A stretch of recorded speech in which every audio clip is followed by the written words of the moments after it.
तो जैसा कि हमने इस चीज को देखा कि आयोटा जो है उसकी वैल्यू है √/-1 और आयोटा स्क्वायर की वैल्यू है -1, आयोटा क्यूब की वैल्यू है माइनस आयोटा और आयोटा के पावर 4 की वैल्यू है +1। और इस तरीके से हमने देखा कि अगर मुझसे कोई आयोटा के पावर 67 की वैल्यू पूछता है, क्या पूछता है मेरे भाई? आयोटा के पावर 67।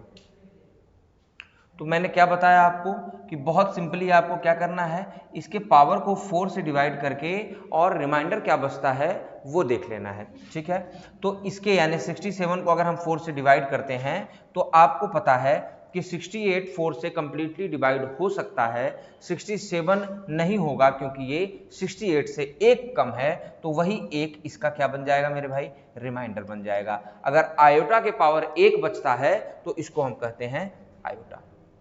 ठीक है, हम इसी पर प्रैक्टिस लगातार कर रहे हैं। तो मैंने जैसा कि आपसे कहा कि आयोटा के पावर 95, आयोटा के पावर 95 हमें देखना है कि इसकी वैल्यू हम निकाल पाते हैं।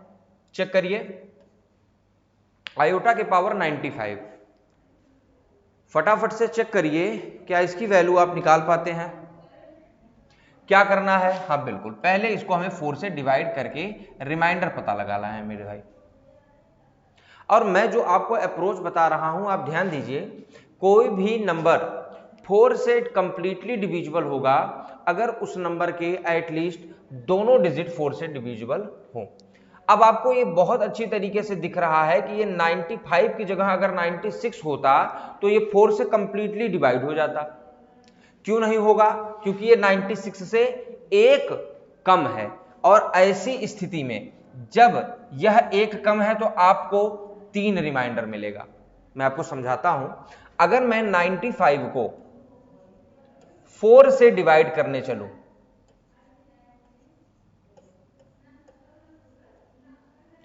तो यहां इस सेकेंड पोर्शन पे मेरे पास 2 ऑप्शन है मेरे भाई, या तो मैं 4 3 12 करूं और 3 रिमाइंडर ले लूं, या यही जगह मैं इस एक्टिविटी को 4 बार ले जाकर 4 4 16 लिख देता और ऐसी स्थिति में मुझको -1 रिमाइंडर मिलता।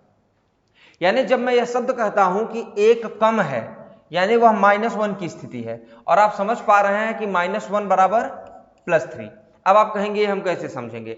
देखिए, आप डिवीजन करते हैं, हमने बचपन से यही सीख रखा है कि डिवीजन करते हैं तो अगर डिविडेंड हमारे डिवीजर से छोटा हो जाता है तो हमें डिवीजन खत्म कर देना होता है। इसीलिए हमको यहां क्या करना होता है? 4 3 12 करना होता है। मगर हम थोड़ा सा अब इन चीजों को एडवांस करके देखेंगे कि अगर मुझे जरूरत पड़ी तो मैं क्यों नहीं 4 4 16 करके -1 रिमाइंडर ले लूं। क्या इसमें कोई मनाही है? अगर आपकी इच्छा नहीं है -1 रिमाइंडर लेने की तो ध्यान दीजिए, जब भी आपका रिमाइंडर माइनस में आए मेरे भाई, आप क्या करेंगे? डिवीजर में रिमाइंडर को जोड़ दें। अगर आप कहते हैं कि जोड़ना है, जोड़ना ऐसे नहीं होता है, तो मैं कह रहा हूं -1 आपका रिमाइंडर है, सॉरी -1 आपका रिमाइंडर है और अपना डिवीजर आप इसमें जोड़ दीजिए तो आपको पॉजिटिव रिमाइंडर 3 मिल जाएगा। तो यही मैंने यहां पर लिखा है। आयोटा के पावर 3 की वैल्यू मेरे भाई क्या होती है? आयोटा के पावर 3 की वैल्यू मेरे भाई क्या होती है? बताइए, क्या डन है? क्या ठीक है? बात आपको समझ में आ रही है? बहुत शानदार, बहुत अच्छे, बहुत अच्छे मेरे भाई। अगर मैं आपसे पूछूं कि आयोटा के पावर 17320, आयोटा के पावर 17320, आयोटा के पावर 17320, क्या आप इसका हल कर सकते हैं? आयोटा के पावर 17320, तो मेरे भाई जो भी बच्चा डिविजिबिलिटी रूल जानता होगा वो जानता होगा कि अगर लास्ट के 2 नंबर 4 से डिवाइड हो रहे हैं तो ये कंप्लीटली 4 से डिवाइड होगा। और हम ये समझते आए हैं कि अगर कोई नंबर कंप्लीटली 4 से डिवाइड हो रहा है तो हमको रिमाइंडर क्या मिलेगा मेरे भाई? 0। इसकी वैल्यू क्या हुई मेरे भाई? हाँ या ना? बोलिए, क्या आपको कोई समस्या है? क्या आपको कोई दिक्कत है? कोई दिक्कत नहीं है, बस हमें यही चेक करना है। मैं बार बार आपसे कह रहा हूं हम 4 से डिवाइड करके क्यों देख रहे हैं? क्योंकि हमें पता है आयोटा के पावर 4 की वैल्यू +1 होती है। यानी अगर कोई नंबर 4 से कंप्लीटली डिवाइड होता है, इसका मतलब होता है अगर मेरे पास 84 अगर मेरे पास 84 केले हैं और मुझे प्रत्येक व्यक्ति को 4-4 केले देने हैं तो मैं 21 व्यक्तियों को केले बांट सकता हूं। मेरे भाई मैं 21 व्यक्तियों को केले बांट सकता हूं, इसका मतलब 4-4 केलों के 21 पेयर बनने वाले हैं। और जो कंप्लीट पेयर बन जाएगा उसकी वैल्यू एटलीस्ट हमेशा क्या होगी मेरे भाई? i के पावर 4। क्योंकि अगर i के पावर 84 है तो मैं इसे क्या लिख सकता हूं? i के पावर 4 के पावर 21। और जब i के पावर 4 लिखूंगा इसकी वैल्यू 1 होगी तो 1 पे चाहे जितनी पावर लगा लो मेरे लाल, आंसर क्या आएगा? हाँ या ना? तो इसीलिए हम बार बार चेक कर रहे हैं कि हम 4 से डिवाइड करके रिमाइंडर देखेंगे, रिमाइंडर मिलता है या नहीं। अगर रिमाइंडर नहीं मिला तब उस स्थिति में हमारा आंसर +1। अगर इसमें कुछ रिमाइंडर मिल जाता जैसे आयोटा के पावर 17323, अब आपको पता है मेरे भाई कि अगर ये लास्ट के 2 नंबर 4 से डिवाइड हो जाते तो ये कंप्लीट नंबर 4 से डिवाइड हो जाता। और ये लास्ट का नंबर 4 से डिवाइड होने में अड़चन क्या है? आप जानते हो कि अगर ये 24 होता तो डिवाइड हो जाता, 23 है इसलिए डिवाइड नहीं होगा। तो यही 3 क्या है मेरे भाई? रिमाइंडर है। तो आयोटा के पावर 3 की वैल्यू क्या हो गई? Minus iota. हाँ या ना? चेक करें, बताएं क्या आपको ये बात समझ में आ रही है? क्या आपको ये बात बिल्कुल समझ में आई? नोट करते चलिए, अपनी समस्या को हमें बताएं, हम उसको सॉल्व करने की कोशिश करेंगे। उम्मीद करता हूं कि ये सारी चीजें बहुत क्रम से आपको समझ में आ गई होंगी। अब हमें थोड़ा आगे चलना है, क्योंकि रिमाइंडर थ्योरम में हमारा अप्रोच मेरे भाई ये होने वाला है कि हम आपको ट्रेडिशनल चीजें भी पढ़ाएं जो बहुत समय से चली आ रही हैं, और उसके साथ साथ आज के नए समय में एग्जाम का जो अप्रोच है, नंबर सिस्टम से रिलेटेड कैसे प्रश्न अभी पूछे जा रहे हैं उन तक भी ले जाएं। ठीक है, तो इसीलिए हम आगे चलते हैं। अभी आपने यहां पर समझा कि जो डेसिमल नंबर हमारा था उसके जो है क्लासिफिकेशन में हमको रियल नंबर और इमेजिनरी नंबर मिलता है। मैंने कहा मेरे भाई मैं इमेजिनरी आपको कंप्लीटली समझा दूं तो जितना नंबर उसके अलावा आपने पढ़ा है वो सब क्या हो जाएंगे? रियल हो जाएंगे। इसीलिए हम इमेजिनरी समझने चले, और इमेजिनरी मैंने बताकर आपको आयोटा की वैल्यू बताकर उस पर होने वाली मैक्सिमम एक्टिविटी मैंने समझा दी। अब हम इमेजिनरी नंबर से बनने वाले नंबर जिसको हम कॉम्प्लेक्स नंबर कहते हैं, कॉम्प्लेक्स नंबर। कॉम्प्लेक्स नंबर मतलब सम्मिश्र संख्या। कॉम्प्लेक्स नंबर सम्मिश्र संख्या, यह कैसी संख्या है मेरे भाई? अगर आप ध्यान दें तो मैंने आपको शुरुआत में जब हमने क्लासिफिकेशन चालू किया था, यहां पर यह चेक करिए, यहां पर आपको इंडिकेट करके दिखाया है कॉम्प्लेक्स नंबर, ऐसा नंबर जो a प्लस आयोटा b के फॉर्म में हो।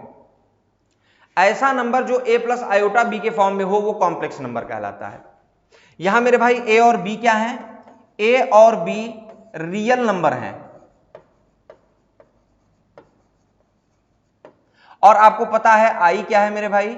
इमेजिनरी नंबर है, काल्पनिक संख्या। तो इसी मुद्दे पर हम बात कर रहे हैं कि अगर कोई भी संख्या a प्लस आयोटा b के फॉर्म में मिले, अगर कोई भी संख्या a, एक्चुअल में इसे ऐसे लिखना ज्यादा प्रेफरेबल होता है, a प्लस आयोटा b के फॉर्म में मिले तो वो संख्या कहलाती है कॉम्प्लेक्स नंबर। कॉम्प्लेक्स समझते हैं ना वर्ड कॉम्प्लेक्स? ठीक है ना, आप कहते हैं वो काम में बड़ी कॉम्प्लेक्सिटी है, बड़ा कठिन कार्य है। इस संख्या को कॉम्प्लेक्स नंबर क्यों कहा गया मेरे भाई? इसको कॉम्प्लेक्स कहे जाने का कारण क्या है? इस संख्या में दो चरित्र का होना। यह संख्या अपने आप में दो खासियत रखती है। पहला, इस संख्या का एक पोर्शन ऐसा है जो कंप्लीटली रियल है और दूसरा पोर्शन ऐसा है जो कंप्लीटली इमेजिनरी है। यानी एक भाग पूर्णतः वास्तविक है और दूसरा हिस्सा क्या है मेरे भाई, काल्पनिक है। अगर मैं इस संख्या को काल्पनिक संख्या कहूं तो रियल नंबर बुरा मान जाएगा, और अगर मैं इस संख्या को रियल नंबर कहूं तो काल्पनिक संख्या बुरा मान जाएगी। तो इसी चीज को, इसी इनमें समझौता कराने के चक्कर में हमने इसे क्या कह दिया, कॉम्प्लेक्स नंबर कह दिया। यानी ना तो ये पूर्णतः रियल है और ना ये पूर्णतः इमेजिनरी है। तो रियल और इमेजिनरी का मिला हुआ ये पोर्शन जो होता है a प्लस आयोटा बी के फॉर्म में लिखा जाए, ये होता है कॉम्प्लेक्स नंबर। जहां मैंने आपको पहले ही बता दिया कि a और b क्या है, ये रियल पार्ट है मेरे भाई, रियल नंबर है, और i क्या है, ये इमेजिनरी पार्ट है, ये काल्पनिक संख्या है। इसमें कोई दिक्कत, इसमें कोई दिक्कत मेरे भाई? क्या आप कॉम्प्लेक्स नंबर समझ गए? बताइए। a प्लस आयोटा बी के फॉर्म में लिखी जाने वाली कोई भी संख्या कॉम्प्लेक्स नंबर होगी। कॉम्प्लेक्स कहे जाने का कारण यह है कि इसका एक पोर्शन पूर्णतः रियल होता है और दूसरा क्या होता है, इमेजिनरी होता है, और इसलिए हम इसको क्या कहते हैं, कॉम्प्लेक्स नंबर कहते हैं, जिसमें a और b क्या होंगे, वो रियल होंगे, रियल नंबर होंगे। हाँ, रियल नंबर क्या है, किनको कह सकते हैं, क्या करनी में हो सकता है, क्या करनी में नहीं हो सकता है, क्या फ्रैक्शन में हो सकता है, ये सारी चीजों को आप समझ पाओगे जब मैं आपको रियल बता दूंगा। अभी आपको ये समझना है कि a b रियल को रिप्रेजेंट कर रहे हैं और i किसको रिप्रेजेंट कर रहा है मेरे भाई, i रिप्रेजेंट कर रहा है इमेजिनरी संख्या को। ठीक है, इतनी बात समझ में आई क्या? अगर इतनी बात समझ में आई तो हम आगे चलते हैं। अगर a प्लस आयोटा बी के फॉर्म में किसी संख्या को हम कॉम्प्लेक्स नंबर कहते हैं तो इसमें पूछे जाने वाला पहला प्रश्न यह है कि दी गई संख्या में रियल पार्ट बताओ, दी गई संख्या में रियल पोर्शन, रियल पार्ट बताओ। ये अगर संख्या आपको दे दी जाए a प्लस आयोटा बी और पूछा जाए कि इस संख्या का रियल पार्ट यानी वास्तविक अंश क्या है, तो आपको क्या बताना है मेरे भाई, आपको बताना है a क्या है, इसका रियल पार्ट है। दूसरा प्रश्न जो इसमें पूछा जा सकता है वो क्या पूछा जा सकता है कि दिए गए संख्या का इमेजिनरी पार्ट बताओ, दिए गए संख्या का इमेजिनरी पार्ट बताओ। इमेजिनरी पार्ट का मतलब मेरे भाई काल्पनिक हिस्सा बताओ। तो आपको क्या कहना है मेरे भाई, अगर आपसे काल्पनिक हिस्सा कोई पूछे तो आप क्या कहोगे, आयोटा बी। अगर यहां प्लस है, अगर वह दी गई संख्या ऐसी हो, क्योंकि जरूरी नहीं है कि वो केवल प्लस में हो, यानी कॉम्प्लेक्स नंबर प्लस या माइनस दोनों रूप में आ सकता है, a प्लस आयोटा बी या a माइनस आयोटा बी। अगर मैं अब इस दिए गए नंबर में आपसे रियल पार्ट पूछूं, रियल पार्ट पूछूं तो आप क्या कहोगे मेरे भाई, a। अगर मैं पूछूं इसका इमेजिनरी पार्ट क्या है, इमेजिनरी पार्ट क्या है, तो आप क्या बोलोगे, माइनस आयोटा बी। क्या बोलोगे मेरे भाई, माइनस आयोटा बी। बोलिए, क्या आपको ये बात समझ में आ रही है? क्या आप दिए गए कॉम्प्लेक्स नंबर में रियल और इमेजिनरी पार्ट निकाल सकते हैं? बिल्कुल बच्चों का खेल है, बिल्कुल मेरे भाई बच्चों का खेल है। अगर ये बच्चों का खेल है तो बताइए मुझे कि अगर a प्लस आयोटा बी अथवा a माइनस आयोटा बी एक संख्या आपको दी गई है और मैं इस संख्या का कंजुगेट आपसे पूछूं, मैं इस संख्या का आपसे कंजुगेट पूछूं कि what is the conjugate of a plus iota b. क्योंकि ये भी एक कॉमन क्वेश्चन है जो काफी पूछा जाता है कि दिए गए कॉम्प्लेक्स नंबर का कंजुगेट बताओ। तो बहुत ही आराम से आप इसे कर सकते हैं। आप क्या करेंगे, संख्या को देखेंगे, जो जैसा है वैसा उतार देंगे, बस प्लस दिखे तो माइनस कर दीजिए और माइनस दिखे तो प्लस कर दीजिए। बोलिए हाँ यार, यानी a प्लस आयोटा बी का कंजुगेट क्या लिखेंगे, a माइनस आयोटा बी, और a माइनस आयोटा बी का कंजुगेट क्या लिखेंगे, a प्लस आयोटा बी। बताइए कोई समस्या, कोई दिक्कत, कोई परेशानी? बिल्कुल बताइए। अगर a प्लस आयोटा बी लिखा जाए तो आप क्या बताएंगे conjugate, a minus iota b. a minus iota b अगर लिखा जाए कॉम्प्लेक्स नंबर तो आप उसका कंजुगेट क्या बताएंगे, a प्लस आयोटा बी। बिल्कुल बिल्कुल, इतना ही है। ठीक है, अब इसके बाद हम इसका रिवर्स पूछ सकते हैं। पूछ सकते हैं कि दिए गए कॉम्प्लेक्स नंबर का इनवर्स क्या है, दिए गए कॉम्प्लेक्स नंबर का इनवर्स क्या है। a प्लस आयोटा b का इनवर्स क्या है, इसका मतलब क्या होता है 1/a प्लस आयोटा b, अथवा a माइनस आयोटा b का इनवर्स पूछ लूं, इसका अर्थ क्या हुआ 1/a माइनस आयोटा b। बोलिए हाँ या ना। अगर मैं इसका रेशनलाइजेशन करूं मेरे भाई, तो आपको पता है रेशनलाइजेशन कैसे होता है, बिल्कुल अंश और हर, न्यूमरेटर और डिनोमिनेटर दोनों में विपरीत सिंबल, आप क्या कर सकते हैं इसके कंजुगेट से मल्टीप्लाई कर दें।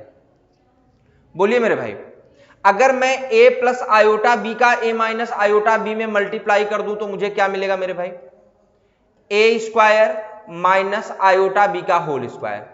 बोलिए हाँ या ना। क्या यह a square minus b square का फॉर्म बना लेगा, a plus b a minus b, क्या यह a square minus b square का फॉर्म बना लेगा। बोलिए हाँ या ना। क्या a square minus iota b square को मैं a square minus iota square b square लिख सकता हूं, आप बोलेंगे हाँ। क्या आयोटा स्क्वायर की वैल्यू -1 होती है, अगर ऐसा है तो क्या मैं इसको a square plus b square केवल लिख सकता हूं। बोलिए हाँ या ना। क्या मैं लिख सकता हूं, यानी ऊपर क्या था मेरे भाई a माइनस आयोटा b और उसका डिनोमिनेटर क्या हुआ a square plus b square. यानी अगर मैं आपसे पूछूं कि a प्लस आयोटा b का इनवर्स क्या होगा तो आप क्या बताएंगे, a minus iota b upon a square plus b square. Check करिए क्या आपको बात समझ में आई मेरे भाई, चेक करिए क्या आपको ये बात समझ में आई। बताइए क्या आप किसी दिए गए कॉम्प्लेक्स नंबर का इनवर्स भी निकाल सकते हैं। बोलिए मेरे भाई, क्या आप किसी दिए गए कॉम्प्लेक्स नंबर का इनवर्स निकाल सकते हैं। क्या आप a माइनस आयोटा b का इनवर्स निकाल सकते हैं। बोलिए क्या करना है आपको, अगर माइनस का पूछा गया है तो ऊपर क्या लिखेंगे प्लस लिखेंगे और नीचे क्या होगा मेरे भाई a square plus b square. बोलिए हाँ या ना। क्या आपने a minus b a minus iota b का इनवर्स निकाल दिया। बताइए कोई दिक्कत हुई क्या। अगर मैं इसकी जगह पर 4 प्लस -5 का इनवर्स पूछूं तो क्या आपको सोचना पड़ेगा या आप आंसर लिखेंगे 4 माइनस आयोटा 5 अपान 4 स्क्वायर प्लस 5 स्क्वायर, यानी 4 माइनस आयोटा 5 अपान 16 और 25 41। बोलिए क्या 4 प्लस आयोटा 5 का इनवर्स 4 माइनस आयोटा 5 अपान 41 हुआ। क्या कोई दिक्कत हो रही है आपको इन चीजों को जानने में, सीखने में, समझने में। बिल्कुल हम हमेशा एक कदम आगे की सोचेंगे, हमेशा आपको बेहतर बताने के लिए और आगे आने वाले प्रश्नों के लिए प्रिपेयर करने की हमें कोशिश करते रहनी है और हम ऐसा करेंगे। तो हमने अभी सीखा कि इमेजिनरी नंबर क्या है, हमने सीखा कॉम्प्लेक्स नंबर क्या है, हमने सीखा कॉम्प्लेक्स नंबर का कंजुगेट क्या होता है, हमने सीखा कॉम्प्लेक्स नंबर का इनवर्स क्या होता है यानी व्युत्क्रम क्या होता है। इनवर्स माने व्युत्क्रम बोलते हैं।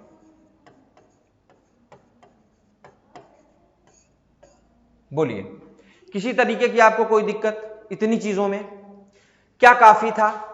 आपने देखा कि हमने डेसिमल नंबर का क्लासिफिकेशन चालू किया और पहले ही चरण में हमको रियल और इमेजिनरी मिला और हमने इमेजिनरी का पूरा खाल उधेड़ कर रख दिया। ठीक है, तो बस इसी अप्रोच से आप धीरे धीरे बढ़ते चले मेरे भाई, एक एक चीज को अच्छे से समझते चलें। थोड़ा सा आपको अभी वार्म अप करवा रहा हूं, आप प्रिपेयर हो जाएं मेंटली और समझ लें कि मुझको इस पे मेहनत करनी है, फिर मैं हर टॉपिक को वादा है मेरा आपके लिए हलवा बना देंगे। ठीक है, चलिए आगे चलते हैं। अब जैसा कि आपने देखा था कि हम जब डेसिमल का, मैं दिखा दूं आपको दोबारा से, ठीक है, जब हम आपको क्लासिफिकेशन दिखा रहे थे, ये देखिए ये कंप्लीट क्लासिफिकेशन आपके पास होना चाहिए, ये आपकी कॉपी पे आपके सामने होना चाहिए। चेक करिए डेसिमल नंबर, दशमलव संख्या। पहला क्लासिफिकेशन रियल और इमेजिनरी, हमने अभी इमेजिनरी समझा, इमेजिनरी को कंप्लीटली समझा, इमेजिनरी के कॉम्प्लेक्स नंबर को समझा। अब हम रियल का क्लासिफिकेशन समझेंगे मेरे भाई।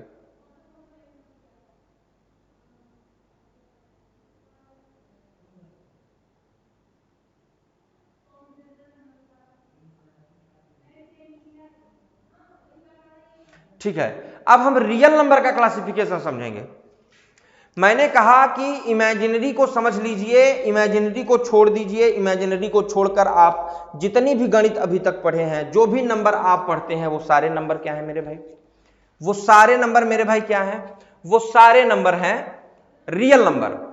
वो सारे नंबर क्या हैं? वो सारे नंबर हैं रियल नंबर। रियल नंबर को क्या कहते हैं मेरे भाई? वास्तविक संख्या। क्या कहते हैं? वास्तविक संख्या।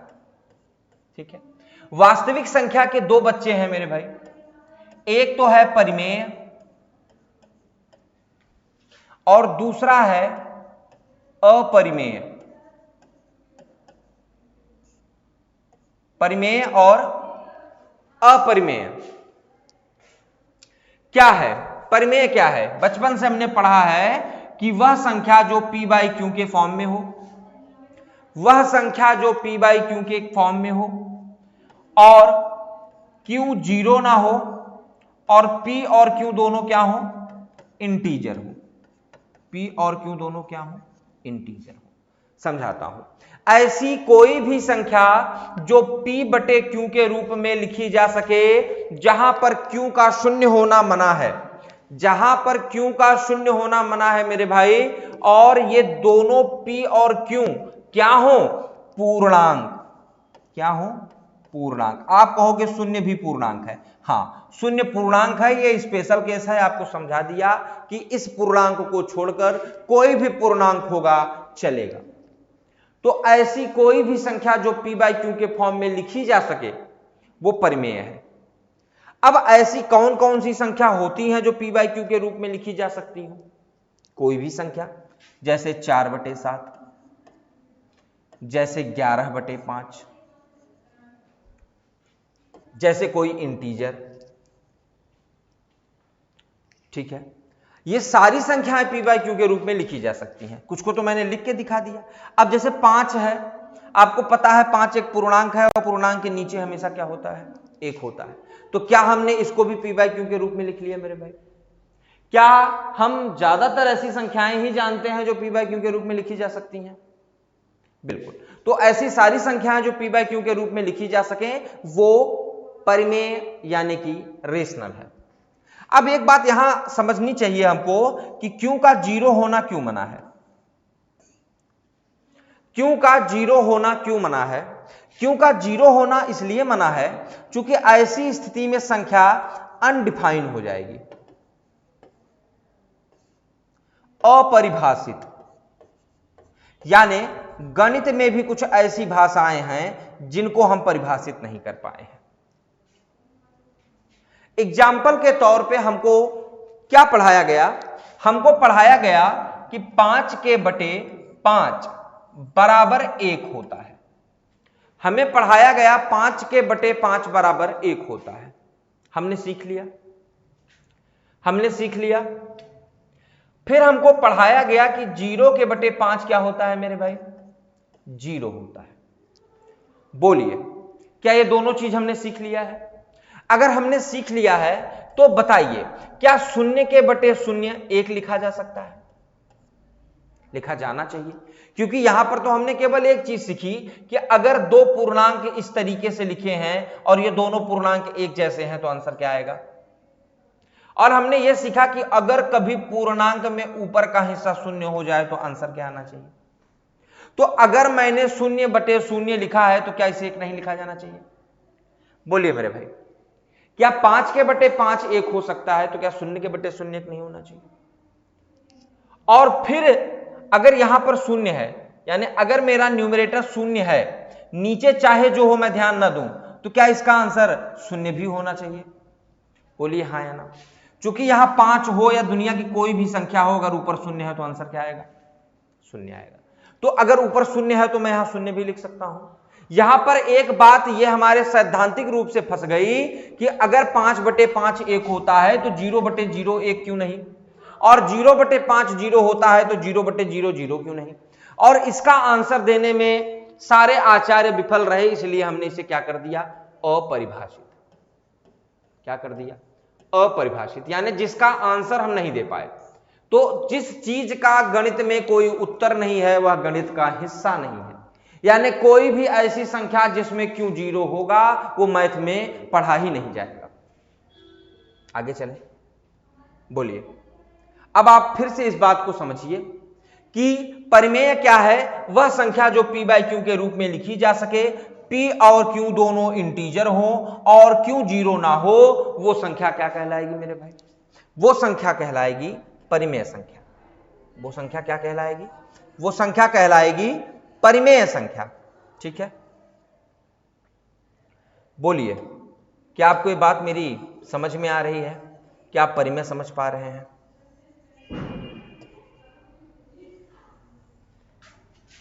देखिए कुछ चीजें ऐसी होती हैं कि हम उनको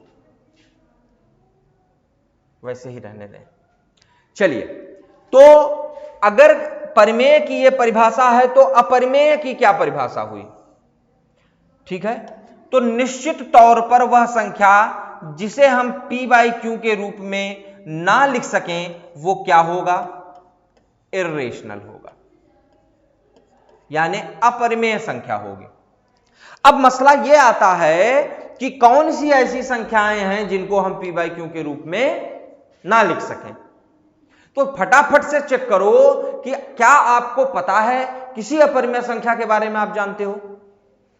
फटाफट से चेक करो क्या आप किसी अपरिमेय संख्या के बारे में जानते हो।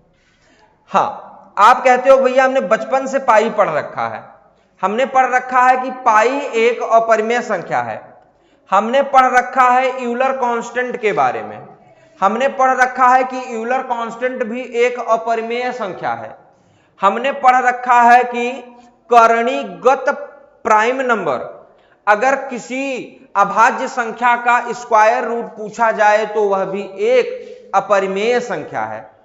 बिल्कुल बिल्कुल मेरे भाई, ये सारी अपरिमेय हमने पढ़ रखी हैं। चलिए, क्या मैं आपसे एक छोटा सा प्रश्न करूं? अगर मैं पूछूं आपसे मेरे भाई कि हमने तो फिजिक्स में पढ़ रखा था और मेंसुरेशन में भी पढ़ रखा था कि पाई की जो वैल्यू है वो 22/7 होती है। पाई की वैल्यू क्या होती है, 22/7। क्या आप इत्तेफाक रखते हैं इस बात से? तो आपको यह भी पता होगा कि यह इसकी काम चलाऊं वैल्यू है, यानी पाई का ऐसा कोई वैल्यू नहीं होता। और अगर मैं आपसे यह पूछूं कि एक्चुअल में पाई होता क्या है तो आप क्या बताएंगे? पाई कौन है भाई, फटाफट से बताएं।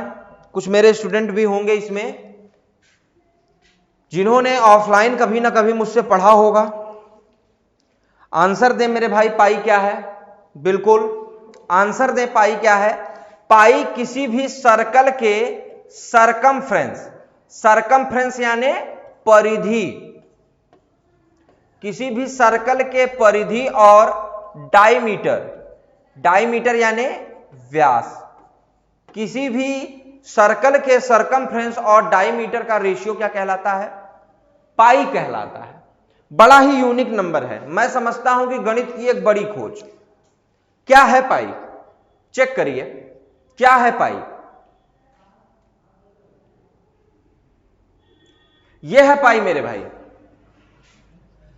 आपको प्रॉपर दिखाई पड़े, चेक करिए, यह है पाई मेरे भाई। देखिए, इस नंबर को ध्यान से देखिए और पढ़िए, फिर मैं इसके नंबर की आपको खासियत समझाता हूं।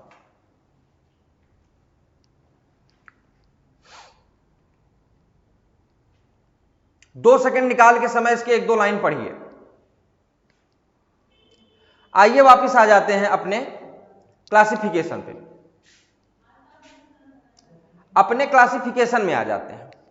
मैंने आपको कहा कि जो भी संख्या p बाई क्यू के रूप में लिखी जा सके वो परिमेय है और जो p बाई क्यू के रूप में न लिखी जा सके वो अपरिमेय है। अब एक लाइन में मैं फटाफट से आपको बता सकता हूं कि कौन सी ऐसी संख्या है जो p बाई क्यू के रूप में लिखी जा सकती है। तो सभी इंटीजर, सभी पूर्णांक p बाई क्यू के रूप में लिखे जा सकते हैं। और कौन लिखा जा सकता है? सभी शांत दशमलव, सभी शांत दशमलव की संख्याएं। शांत दशमलव किसे कहते हैं? जैसे 0.25। सभी शांत दशमलव, सभी शांत दशमलव, सभी शांत दशमलव मतलब उसमें कोई नहीं बचता, सभी शांत दशमलव p बाई क्यू के रूप में लिखे जा सकते हैं। और कौन लिखा जा सकता है मेरे भाई? सभी अशांत आवर्ती। कंफ्यूजन ना हो इसलिए बहुत हिसाब से एक एक चीज आपको क्लियर कर रहे हैं, बहुत ध्यान से समझिएगा। सभी अशांत आवर्ती। अशांत दशमलव कौन सा है मेरे भाई? अशांत दशमलव 1/3 है, 2/3 है। इनकी खासियत क्या होती है? यह इस तरीके से बार बार आते ही जाते हैं, यानी इनका अंत्य बिंदु नहीं मिलता, इसलिए इन्हें मैं क्या कह रहा हूं? अशांत कह रहा हूं। आवर्ती कहने का कारण क्या है? आवर्ती कहने का कारण यह है कि इसका एक ही अंक बार बार दोहराया जा रहा है। समझिए, चेक करिए कौन कौन सी संख्याओं को आप p बाई क्यू के रूप में लिख सकते हैं मेरे भाई? सभी पूर्णांक को, सभी इंटीजर यानी सभी पूर्णांक को आप p बाई क्यू के रूप में लिख सकते हैं। आपने देखा जैसे कि मुझे 5 लिखना था तो मैंने 5/1 लिख दिया। तो सभी पूर्णांक क्या करते हैं? p बाई क्यू के रूप में लिखे जा सकते हैं। सभी शांत दशमलव, एक्चुअल में जो फ्रैक्शन यानी कि भिन्न आप देखते हैं वो किनकी उपज है? वो इन्हीं दशमलव संख्याओं की उपज है। क्योंकि आप में से बहुत सारे लोगों को पता होगा कि 0.25 का मतलब 1/4 होता है। किस दशमलव का क्या मतलब होता है और दशमलव को फ्रैक्शन में चेंज करते कैसे हैं, ये हम आगे बात करेंगे। अभी इतना बताइए कि आपको क्लियर है कि 0.25 का वैल्यू 1/4 होता है। यानी ऐसे किसी भी दशमलव को जो शांत दशमलव है, शांत कहे जाने का कारण यह है कि इसके आगे डिजिट अब नहीं आएंगे।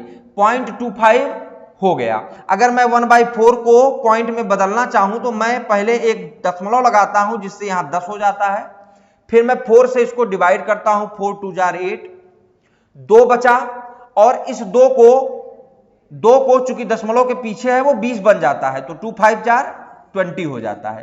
तो ये आपको इतना चीज पता है कि 1/4 को 0.255 और 0.25 को 1/4 क्यों लिखते हैं। तो मैंने कहा कि कोई भी शांत दशमलव फ्रैक्शन के रूप में लिखा जा सकता है, यानी वह p बाई क्यू के रूप में लिखा जा सकता है। और सभी अशांत दशमलव, ये शांत है या अशांत है? अशांत का कारण क्या है कि इसकी जो है इसका अंत्य बिंदु हमको नहीं मिल रहा है, ये कहां खत्म होगा दिख नहीं रहा। और आवर्ती क्यों कहा मेरे भाई? चूंकि ये बार बार अपने एक ही अंक को रिवाइज कर रहा है, यानी अपने एक अंक, 2 अंक या अंकों के एक समूह को कुछ पार्टिकुलर इंटरवल पे अगर कोई संख्या बार बार रिवाइज करते जाती है तो उसको हम क्या कहते हैं मेरे मुन्ना? उसको हम कहते हैं आवर्ती दशमलव। तो सभी आवर्ती दशमलव को भी हम p बाई क्यू के रूप में लिख सकते हैं। जैसे आपको पता है कि 0.3333 की वैल्यू क्या होती है? 1/3। अब आवर्ती दशमलव और अनावर्ती, ये जो शांत दशमलव है ये शांत दशमलव है और ये अशांत दशमलव है, मगर अशांत आवर्ती दशमलव है। क्योंकि जो दशमलव अशांत होगा या तो वो आवर्ती होगा या वह अनावर्ती होगा, या तो वो रिकरिंग होगा या वो नॉट रिकरिंग होगा। रिकरिंग होगा तो आवर्ती कहलाएगा, नॉट रिकरिंग होगा तो अनावर्ती कहलाएगा। तो आवर्ती दशमलव क्या है भाई मेरे? वो p बाई क्यू के रूप में लिखे जा सकते हैं। अब आपके मन में यह प्रश्न आ रहा होगा कि आवर्ती दशमलव को हम p बाई क्यू के रूप में कैसे लिखेंगे? मैंने कहा कि अभी हम आगे उस पर बात करेंगे। अभी आप केवल ये 3 पॉइंट चेक करिए कि आपको ये बात समझ में आई। यानी ऐसी कोई भी संख्या जो इन तीनों कैटेगरी में पड़ती है वह रेशनल है। बिल्कुल क्लियर रखिए। मैंने कहा इमेज देखिए और पढ़िए। मैंने आपको पाई की वैल्यू दिखाई थी, आपने कहा पाई अपरिमेय है, मैंने पाई की वैल्यू दिखाई, ये आपको गूगल पे आराम से मिल जाएगी। चेक करिए इस वैल्यू की खासियत क्या है। मैं आपसे पूछ रहा हूं क्या यह क्या यह एक अशांत दशमलव है मेरे भाई? आप कहेंगे हां सर, यह एक अशांत दशमलव है। तो जैसा कि मैंने कहा कि अशांत दशमलव दो तरीके के होते हैं, या तो वो आवर्ती होंगे या वो अनावर्ती होंगे। आवर्ती मतलब वो दशमलव जिनका रिवीजन बार बार होता है। अनावर्ती मतलब वे दशमलव, दिखाई नहीं पड़ रहा है ना, थोड़ा सा मोटा करता हूं।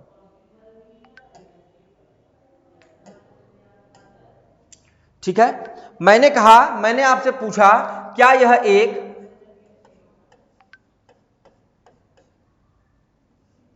अशांत दशमलव है? आप कहेंगे हां जी बिल्कुल अशांत है, चूंकि इसका और छोर नहीं दिख रहा है, और ये तो जो पॉसिबल हो पाया है एक पन्ने पे हमने लिखा है, इसका कोई छोर नहीं।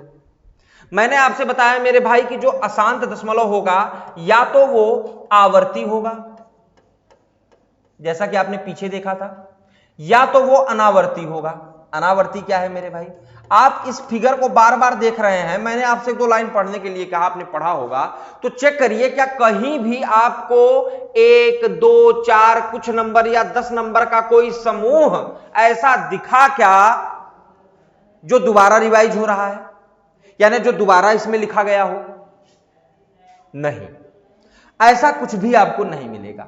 तो ऐसी संख्या मेरे भाई अनावर्ती संख्या कहलाती है। ऐसी संख्या क्या कहलाती है? अनावर्ती संख्या कहलाती है। तो ये क्या हुआ आपका? ये आपका अनावर्ती दशमलव हुआ। तो जितने भी, चेक करिए मेरे भाई, जितने भी अनावर्ती दशमलव होंगे, जितने भी अनावर्ती दशमलव होंगे, वो सब क्या होंगे मेरे भाई? सभी अनावर्ती दशमलव क्या होंगे? इर्रेशनल होंगे, क्योंकि इन्हें हम p बाई क्यू के रूप में कभी नहीं लिख सकते। चेक करिए, ये देखिए, ये यूलर कांस्टेंट की वैल्यू है, यूलर कांस्टेंट की वैल्यू है। चेक करिए क्या इस वैल्यू में भी कहीं भी आपको 10, 5, 10 और कुछ संख्याओं का ऐसा समूह दिख रहा है क्या जो बार बार रिवाइज हो रहे हैं? आप ये मत कह देना अक्सर यहां 9, 9, 9 दिख रहा है। मेरे भाई एक पार्टिकुलर नंबर के बाद क्या ऐसी किसी संख्या या इतनी संख्याओं के बाद ये 9 आया है, क्या ये दोबारा ऐसा कहीं दिख रहा है? आप कहेंगे नहीं, ये यूलर कांस्टेंट है। चेक करिए, चेक करिए इस नंबर को, क्या कहीं पर रिवीजन दिख रहा है? नहीं दिख रहा। तो ऐसी संख्या क्या है? यह संख्या आपकी है इर्रेशनल संख्या, अनावर्ती संख्या। और यहां पर इर्रेशनल संख्या का और एक सेगमेंट है जो हमारा क्या कहलाता है? Prime number. अगर हम प्राइम नंबर का स्क्वायर रूट पूछते हैं तो वो क्या हो जाता है? एक अपरिमेय संख्या हो जाती है। उसके साथ मेरे भाई, उसके साथ अब जैसे आपको पता हो गया, मान लीजिए कि आपको यहां पता हो गया है कि रूट टू एक इर्रेशनल नंबर है। रूट 2 क्या है? इर्रेशनल नंबर है, एक अपरिमेय संख्या है। तो मुझे बताइए क्या 3 प्लस रूट 2 परिमेय कहलाएगा? क्या 3 प्लस रूट 2 परिमेय कहलाएगा? आप कहेंगे सर अगर मैं परिमेय कहता हूं तो मैं इसे डिफाइन कैसे कर पाऊंगा? क्योंकि अगर परिमेय के साथ एक अपरिमेय है, अगर परिमेय के साथ एक अपरिमेय है और उनका योग या व्यवकलन है, योग या व्यवकलन यानी जोड़ या घटाना है, तो ऐसी संख्या मेरे भाई क्या होगी? ये भी एक इर्रेशनल नंबर होगी।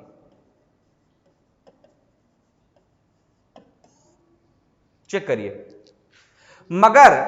मगर जब मैंने एक इर्रेशनल संख्या का दूसरे इर्रेशनल संख्या में मल्टीप्लाई कर दिया, अब क्या कर दिया? मल्टीप्लाई कर दिया, आंसर डिफरेंट हो जाएगा। ये कभी क्या होगा? ये कभी रेशनल बन जाएगा। जैसा कि आप देख रहे हैं कि अगर रूट 2 का रूट 2 में मल्टीप्लाई कर दूं मेरे भाई तो क्या आएगा? 2 आ जाएगा। और 2 क्या होता है? एक इंटीजर होता है, तो वो एक रेशनल हो जाएगा। मगर हमेशा मैं रेशनल में रूट 2 ही नहीं लूंगा। अगर मैं पाई का पाई से गुणा कर दूं तो क्या मैं ये कह सकता हूं कि ये एक परिमेय संख्या हो जाएगी? आप कहेंगे नहीं सर, बिल्कुल नहीं कह सकते। तो ये क्या होगी? एक अपरिमेय संख्या होगी। चेक करिए, बहुत ध्यान से इन चीजों को समझिए। यानी अगर मैं किसी इर्रेशनल का दूसरे इर्रेशनल में मल्टीप्लाई करता हूं तो वो कभी मुझको कैसा आउटकम देगी, कभी तो हमको वो रेशनल आउटकम देगी और कभी कैसा देगी, इर्रेशनल आउटकम देगी। तो इस तरीके से आप रेशनल इर्रेशनल की परिभाषा भी समझते रहिए। एक बार, दो बार, तीन बार चीजों को रिवाइज करिए। मैं बहुत इत्मीनान से आपको इसलिए समझा रहा हूं ताकि संख्या, संख्या की भाषा, इन चीजों पर आपकी पकड़ बन जाए, ताकि आगे जब हम भाषा के आधार पर, ऑप्शन के आधार पर सवाल को उड़ाना चालू करें तो आपको तकलीफ ना हो, और होगी भी नहीं। चलिए आगे आ जाते हैं। अगर आपको रेशनल इर्रेशनल पूरी तरह से समझ में आ गया हो तो अब हम रेशनल के जो है क्लासिफिकेशन को पढ़ लें। रेशनल जो कि परिमेय है, रेशनल क्या है मेरे भाई, परिमेय संख्या। रेशनल क्या है, परिमेय संख्या। हां, वो संख्या जो पी बाई क्यू के रूप में लिखी जाएगी, वो संख्या जो पी बाई क्यू के रूप में लिखी जाएगी मेरे बच्चों, क्या कहेंगे हम उसको, रेशनल कहेंगे, परिमेय। परिमेय के परिवार में दो बच्चे हैं, एक तो पूर्णांक है इंटीजर, और दूसरा क्या है मेरे भाई, दूसरा है भिन्न, जिसे हम फ्रैक्शन कहते हैं। सही क्लासिफिकेशन पढ़िए, सही क्लासिफिकेशन पढ़िए, उलझिए नहीं, क्लासिफिकेशन में उलझिए नहीं। मैं आपसे वादा करता हूं कि जो क्लासिफिकेशन आपको यहां मैं बता रहा हूं, उस क्लासिफिकेशन को शुरू से अंत तक जैसा मैंने बताया वैसा समझ के रखिए। आपको कभी भी नंबर के क्लासिफिकेशन में कहीं दिक्कत नहीं होगी और ना कहीं वेरिएंस आपको मिलेगा। आप कहीं चले जाइए, किसी चीज में कहीं भी चेक करिए, आपको बहुत आसानी से ये क्लासिफिकेशन बिल्कुल सही मार्गदर्शन देता दिखाई देगा।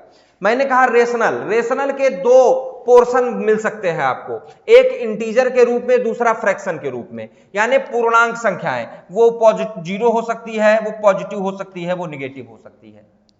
ठीक है, वो जीरो हो सकती है, वो पॉजिटिव हो सकती है, वो निगेटिव हो सकती है।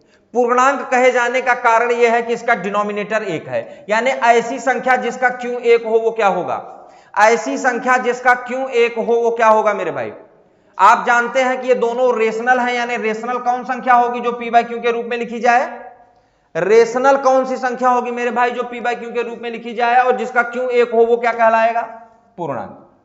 जिसका क्यों एक है वो क्या कहलाएगा, पूर्णांक। और एक के अतिरिक्त भाई जीरो की तो बात ही नहीं उठती, जीरो तो हो ही नहीं सकता, जो कि जीरो परिभाषित संख्या है। तो जहां पर क्यों एक हो वो इंटीजर है, और क्यों हमेशा क्या हो, एक से बड़ा हो, क्यों एक से बड़ा हो। बिल्कुल आप कहेंगे निगेटिव, मेरे भाई कभी भी डिनोमिनेटर निगेटिव नहीं होता, अगर होता भी है तो हम उसको शिफ्ट करके ऊपर वाले को दे देते हैं। ठीक है, अब वो गणित है, हमें सवाल मिलते हैं, हम लच्छे की तरह उसको लगाते हैं, वो अलग बात है। ठीक है, तो क्यों क्या हो, हमेशा एक से बढ़ा हो, क्या हो, एक हो, दो हो, तीन हो, चार हो, और अस्तित्व में रहे। अस्तित्व में रहे का मतलब यह है कि 10/5 लिख दिया, अब 5 दूनी 10, तो यहां पर क्यों का अस्तित्व क्या हो गया मेरे भाई, एक हो गया।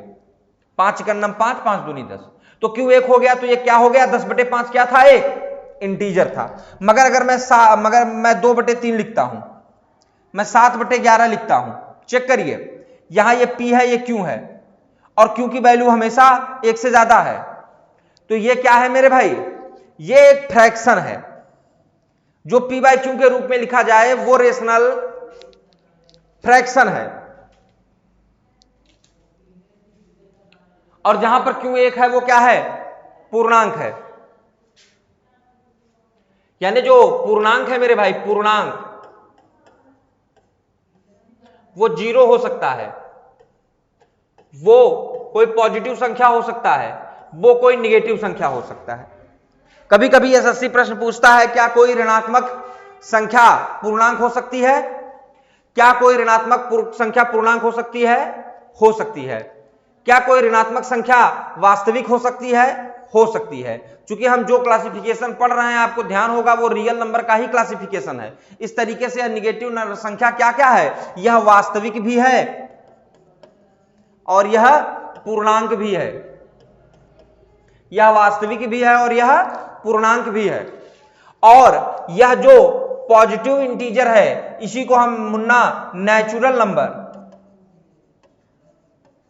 अर्थात प्राकृतिक संख्या कहते हैं। क्या कहते हैं, प्राकृतिक संख्या। और शून्य, यह शून्य है, यह शून्य है, और यह प्राकृतिक संख्या और शून्य दोनों कुल मिलाकर होल नंबर, प्राकृतिक संख्या और शून्य दोनों मिलाकर क्या बनते हैं मेरे भाई? होल नंबर, यानी पूर्ण संख्या। चेक करिए, जीरो और नेचुरल नंबर, जीरो और नेचुरल नंबर ये दोनों मिलकर क्या बनते हैं मेरे भाई? होल नंबर बनाते हैं। पॉजिटिव इंटीजर क्या कहलाता है? पूर्णांक कहलाता है। क्या निगेटिव भी इंटीजर होता है? बिल्कुल होता है। क्या निगेटिव वास्तविक संख्या होती है? बिल्कुल होती है। क्या निगेटिव नंबर पूर्ण संख्या हो सकती है? बताइए, क्या निगेटिव नंबर पूर्ण संख्या हो सकती है मेरे भाई?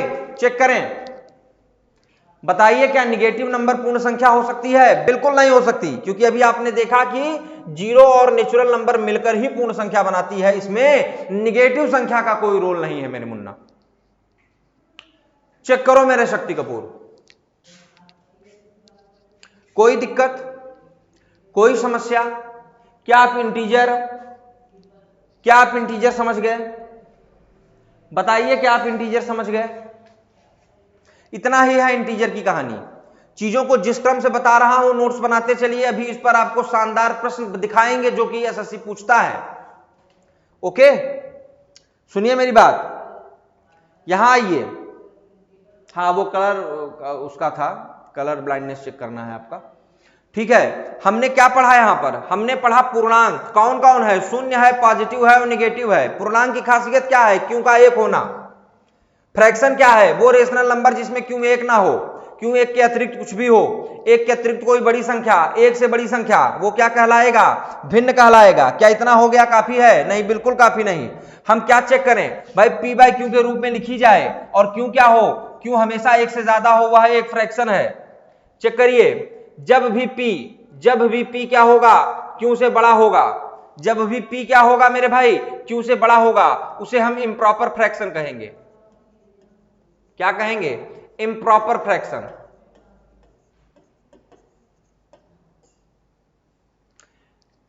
ठीक है, और जब भी पी क्यू से छोटा होगा उसे हम क्या कहेंगे? Proper fraction. सामान्य भिन्न और असामान्य भिन्न, यानी 5/7 में लिखी जाने वाली संख्या एक सामान्य भिन्न है, मगर 7/5 में लिखी जाने वाली संख्या एक असामान्य भिन्न है। क्या कारण है? क्योंकि भिन्न हमसे बताता क्या है? यहां समझिएगा, मैं आपके अर्थमेटिक का बहुत सारा खेला भिन्न पर डिपेंड करके उड़ा दूंगा मेरे भाई। चेक करिए, समझिए भिन्न क्या है। भिन्न की जरूरत क्या पड़ती है? किसी भी संख्या की जरूरत क्या पड़ती है? किसी भी इंफॉर्मेशन के अमाउंट को प्रदर्शित करने के लिए संख्या की जरूरत पड़ती है। तो जब हमको किसी भी इंफॉर्मेशन को इस तरीके से देना है, जैसे मैंने 4 केले खा लिए, तो मुझे केवल इतना बताना था आपको कि मैंने 4 केले खा लिए, या मेरे जेब में 10 रुपए हैं। मगर जब मैं ये बताना चाहता हूं कि मेरे घर में 12 केले थे, उसमें से मैंने 4 केले खा लिए, तब मैं उस संख्या को कैसे प्रदर्शित करूंगा? मैं बताऊंगा कि आउट ऑफ, मतलब कितने में से, और कितना खा लिया। यह हमेशा क्या बताता है? आउट ऑफ, यानी मेरे पास कुल कितने केले थे और मैं कितना केला खा गया, यानी उसमें से मैं कितना ले गया, हाउ मच। जब मुझे दो इंफॉर्मेशन एक ही डाटा के माध्यम से शेयर करना होता है तो मैं क्या करता हूं? फ्रैक्शन का यूज करता हूं।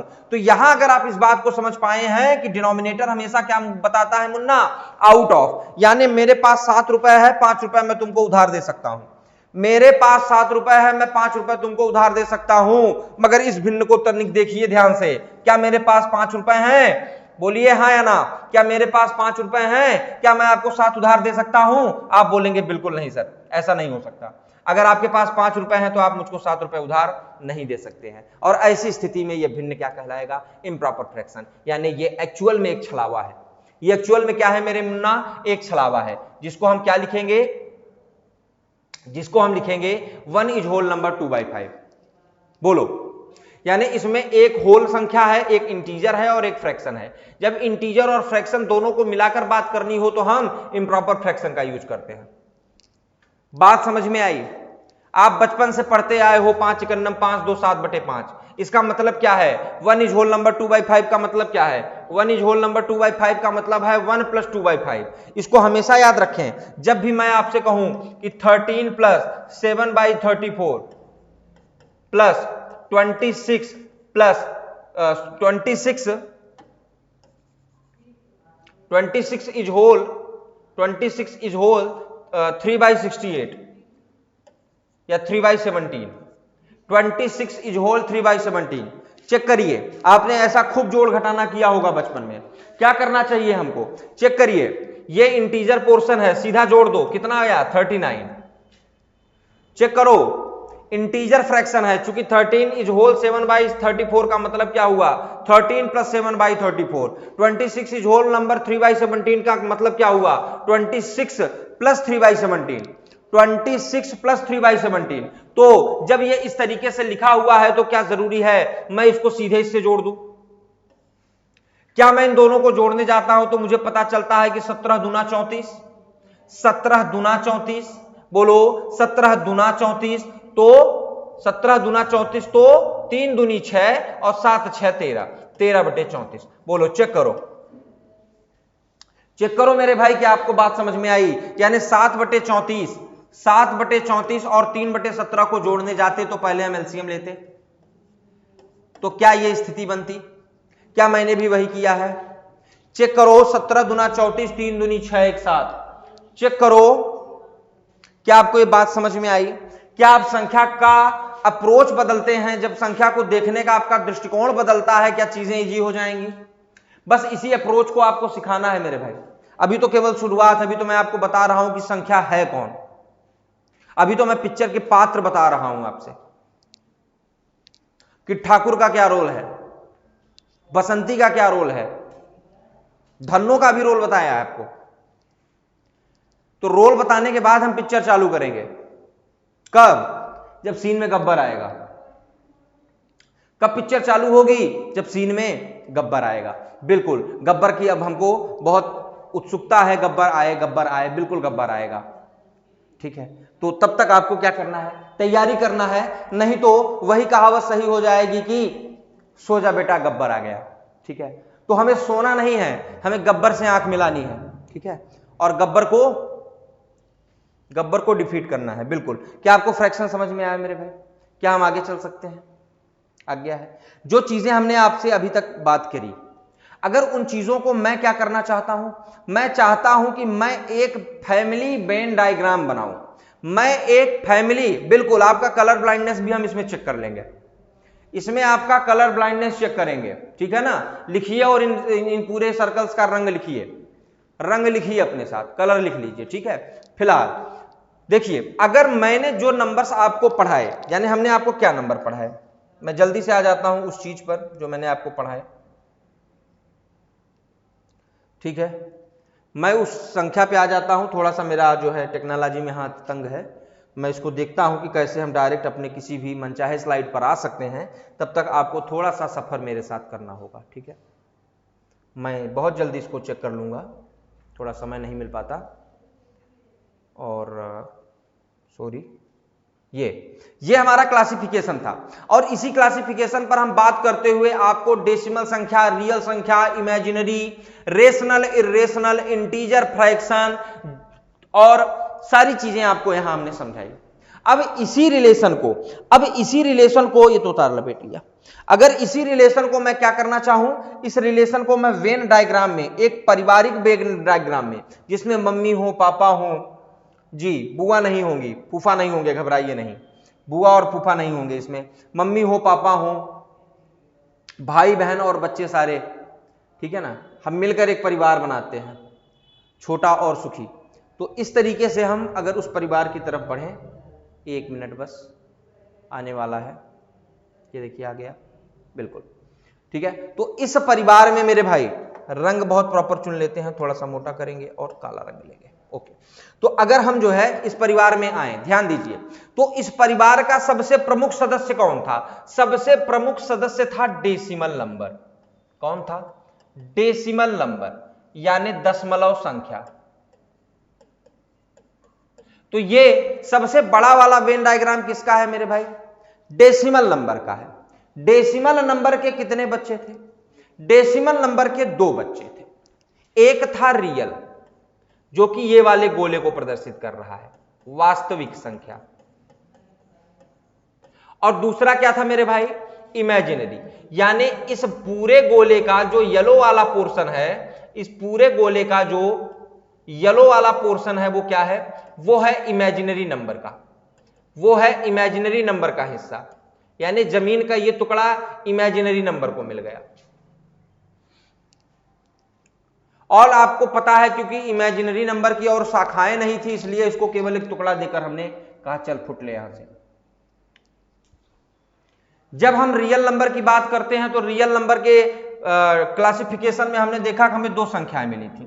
एक तो रेशनल मिली थी, पारिवारिक संख्या है, रेशनल परिमेय, और एक क्या थी मेरे भाई? इर्रेशनल अपरिमेय। ठीक है, जिन संख्याओं की शाखा नहीं है उनको मैं शुरुआत में ही वो टुकड़ा दे दे रहा हूं, और जिनकी शाखा है वो अगला वाला वेन डायग्राम ले जा रहे हैं। इसलिए रेशनल नंबर को ये डायग्राम का नीचे वाला हिस्सा हमने दिया, क्योंकि हमको पता है कि रेशनल नंबर के भी 2 बच्चे हैं।